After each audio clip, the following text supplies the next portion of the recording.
kung makapansin niyo po, madalas po ako medical mission namin dahil ang medical mission po, ang naging pinaka-main output kasi po namin, maliban po sa iba po mga tinutulong po namin. Kaya naging matapos sa amin ang pagtulong dahil hindi pa po kami naging ganito na. Ibig sabihin, kami po ay talagang mag-asawa ay nagmula po sa talagang walang-wala at naranasan po namin. Another day, another medical mission for a higher cause.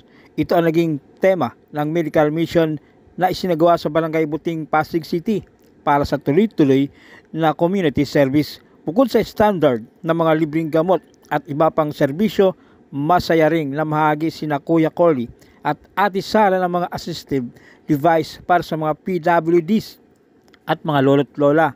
Hindi rin papahuli ang mga pet owners sa pet services. Kamusta po na nakabalik po kayo dito sa dati niyo pong tinirahan ng Barangay Buting, tapos meron pa po kayo nilang medical mission para sa Yes, sinigurado ko na nandito ako sa Barangay Buting kasi dati na nung nandating namin dito sa Pilipinas, tumira kami sa May Mendoza sa tita ko dito sa Buting, mga 6 months. Yung pa yung ginagawa yung tulay dyan sa May San Joaquin, nagbabarge kami, tatawid ka ng barge, may oras lang siya. So, unang bahay namin, tinira namin dito sa Mendoza nung 15 na years old ako. So, yun. Nakakatuwa naman at may mga iba dito na nakakilala sa akin kasi nung bata pa ako, mahilig kami maglaro ng mga pinsa ko sa kalsada noon. Yung ano ba yan, yung Chinese garter, gano'n. Yung mga larong walang gadgets noon. Yan. Ayan, ang laro, gadgets na. Tingin natin sa Barangay Buting, the basic services na ino-offer din ng St. Gerard Charity Foundation. Yung libreng check-up, gamot, libreng pasalamin, dental, yung libreng wellness natin, yung masahe, yung haircut, tsaka yung manicure, pedicure. Tapos meron din kami dito yung patrol, 2 patrol ang binigay namin dito sa Barangay Buting para magamit nila kasi maliliit ang eskinita dito sa Buting, no? So meron tayo patrol para makapasok sa mga eskinita natin. Yan, para sa peace and order nila. Pag-iikot po natin sa Pasig, ano po observation natin? Bakit po kailangan ng charity ng mga medical para po sa Actually, yun yung napansin namin no, na talagang sabik na sabik ang Pasigenyo sa medical mission. Siyempre, natural lang, number 1 na pangangailangan is yung pagkain. Tapos, syempre yung gamot, yung susunod. Kasi halos din sa office, ang mga request, puro medical na attention. So, yun yung naisip namin, kaya nag-medical mission tayo. Kasi yun yung naisip natin na pwedeng ibaba sa tao. Hindi yung nahirapan sila pumunta pa sa office namin. Pero, yun nga, nagbibigay pa rin kami para sa mga ibang barangays na mga tulong medical. Kaya yun yung napansin namin, talagang medical mission talaga, number 1 is health is wealth. At yun yung paniniwala namin. Kasi, yun nga, ako din, may sakit din ako na diabetes, tapos hypertension. Mahal ang mga gamot, maintenance. Di sa amin, nabibigay namin ng libre. Sir Colin, may estimate po kayo kung ilan yung bilang ng mga resistance staff?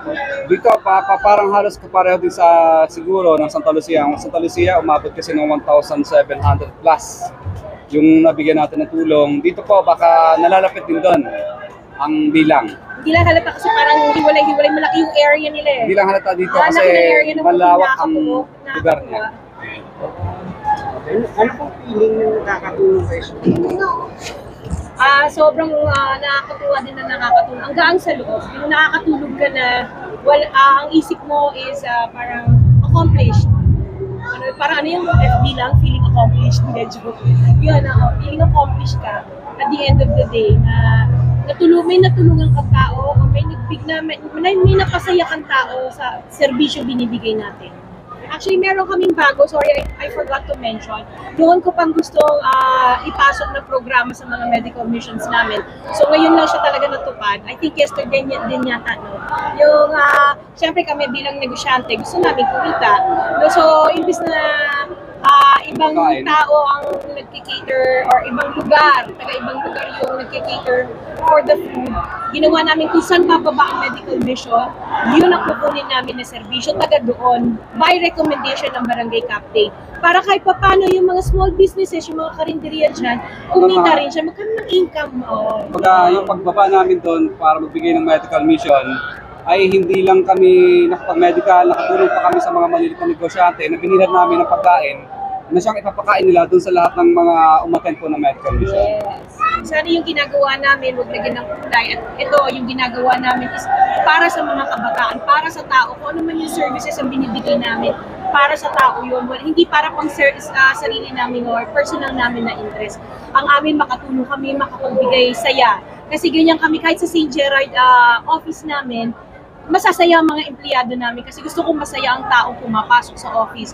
So it's the same here kung ano man yung ginagawa namin mga missions or concerts or ano man yung mga programa ng St. Gerard Charity Foundation is maging masaya ang bawat isang tao dito sa Pasig.